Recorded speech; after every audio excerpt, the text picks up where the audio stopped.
મહેસાણાના તોરણવારી ચોકને નો વેહિકલ ઝોનનો નિર્ણય સામે વેપારીઓનો ઉગ્ર વિરોધ નોંધાયો છે। ધંધા રોજગાર અટકાવી વિરોધ નોંધાવ્યો છે। વેપારીઓએ 7 રોડ બંધ કરીને વિરોધ નોંધાવ્યો હતો। ટ્રાફિક સમસ્યા વધીને પાર્કિંગની અવ્યવસ્થા પર વેપારીઓ નારાજ થયા છે।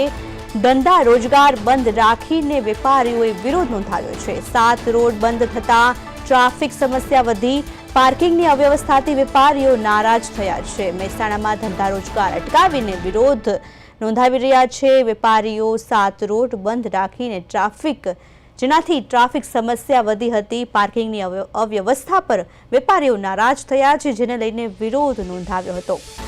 મહેસાણાના તોરણવારી ચોકને નો વેહિકલ ઝોનનો નિર્ણય લેવાયો છે।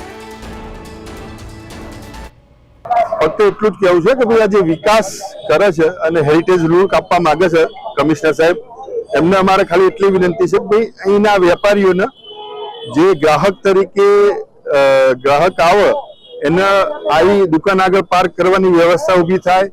અહીંથી જે 7 રોડ રસ્તા છે એના જે એક્સેસ બંધ કરી દીધા છે તો અહીં ટ્રાફિકની સમસ્યા વિકટ બની જાય। અને અમે અહીં આગળ વેપારી તરીકે જે સાધન લઈને આવીએ એ અમારું ક્યાં પાર્ક કરીએ? કમસે કમ 2000 લોકો એવા છે કે રોજ સવારે તોરણી માતા ચોકના આજુબાજુના અંદર આવીએ છીએ અને પોતાનું સાધન ક્યાંક ને ક્યાંક પરાણે પાર્ક કરીએ છીએ। ટ્રાફિકની સમસ્યા ઓલરેડી બહુ છે, આમાં કંઈક ઓછું થાય ટ્રાફિક એવી વ્યવસ્થા ઊભા કરવાના બદલે અહીં ટ્રાફિક વધે એવું આ હેરિટેજનો ડિઝાઇન કરેલી છે। એટલે અમે સાહેબને વિનંતી કરી, કલેક્ટર સાહેબને, તો ભાઈ અમને એવી ડિઝાઇન બનાવીને તમે વિકાસ કરો કે જે અમને નડતર રૂપ ના થાય, વેપારીઓને સગવડ રૂપ થાય, એવી કરવા માટે અમે સાહેબને વિનંતી કરવા જવાના છીએ। તોરણવાડી ચોકમાં એક ધાર્મિક ચોક છે। અહીંયા ઉત્તર ગુજરાતની મોટામાં મોટી રામચંદ્ર ભગવાનની રથયાત્રા નીકળે છે। સાથે સાથે આ તોરણવાડી ચોકમાં ગામતરની દેવી માં તોરણવાડી બેઠી છે। એના આગળ ત્યાં માતાની આપણે પાટોત્સવ પણ નીકળતો હોય છે, હોલિકા દહનનું પણ અહીંયા થતું હોય છે। એટલે આ ચોકમાં હેરિટેજ બનાવવું એ યોગ્ય નથી।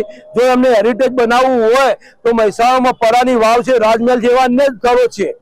મને તો એવું લાગે છે કે જે કેન્દ્ર સરકારમાંથી 200 કરોડની ગ્રાન્ટ આવી છે એ આ કમિશનરે એકલાએ વાપરી અને ફટાફટ ગજવા ભેગા કરવા હોય એવું લાગે છે।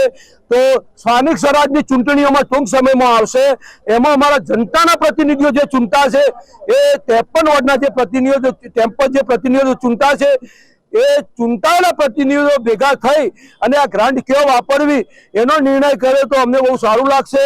અને હાલ મહેસાણા શહેરમાં આડીઅવળી જગ્યા રોડ ને ખાડા કરીને જેનો વિકાસ કરવામાં આવે એની કોઈ જરૂર નથી।